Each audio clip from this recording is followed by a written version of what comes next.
Niadto siya dito, nag-turnover. Pag-turnover na mo, ningon siya. Nya, unsa man ba to? Naka-adjust na ka sa imong kinabuhi nga CPNP. Ingon ko, wa lagi sir. Ikaw po sir, naka-adjust na ka sa imong pagka-presidente.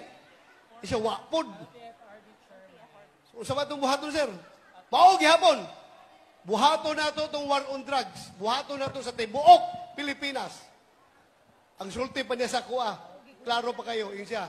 Bato, kaisa ra ko mamahimong presidente. O ikaw po, kaisa ra ka mamahimong CPNP.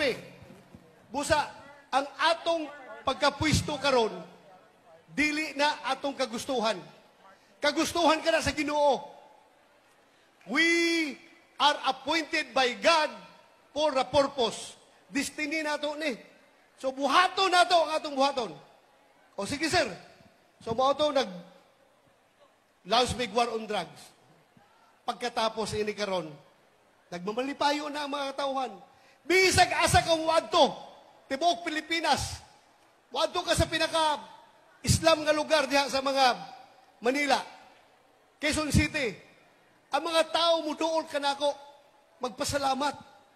Sir, daghan kayo salamat sa gihimo ninyo nga war on drugs.